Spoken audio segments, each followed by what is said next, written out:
Жаңа конституция өздеріңіз көріп отырсыңдар, көптеген жаңашылдарға ие. Бұл жерде 77 бапқа өзгертулер енгізілді. Бұл 84% деп көріп отырмыз. Енді бұл жерге жастарға келсек, бірнеше жылдар бойы жастармен жұмыс жасаймыз. Жастар елдің болашағы, бұл билік тұтқасы болашақ.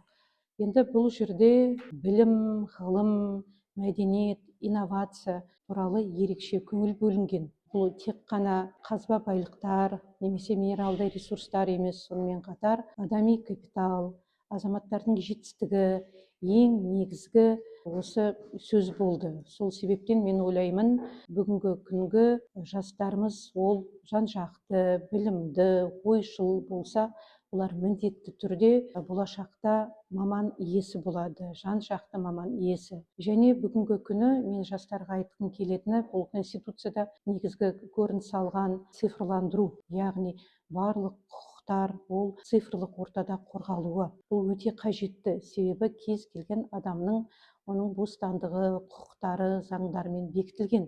Және осы жобада бүгінгі таңда осы технологияның даму кезеңінде цифрландыру ол жалпы өте бір өзекті. Соған байланысты барлық сайттар немесе әлеуметтік желілерде ол кез келген адамның қорғалуы, оның құқықтарына ешқандай зиян келтірмеу деген сияқты, оның барлығы осы конституцияда сөз болған. Мен ойлаймын, жастар конституциямен танысып, оның негізгі бөлімдерін қарап, баптарын оқып, өзіне қажетті барлық жақтарын түсіндіріп алады деп.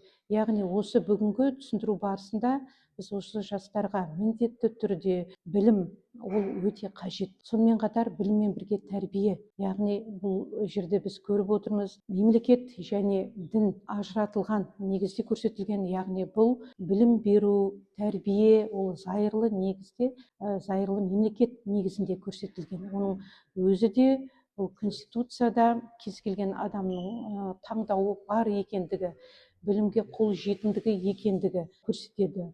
Жастар, мен осы 20 жылдың үстінде университет қабырғасында алдында мыңдаған жастар өтеді. Үнемі айтатынымыз, тек қана бір ғана маман иесі болмай, қазіргі мына цифрландыру ортада өзін жан-жақты дамыту, осы болашақта кез келген маман, сұраныстағы маман болу үшін өз-өзін дамыту керек.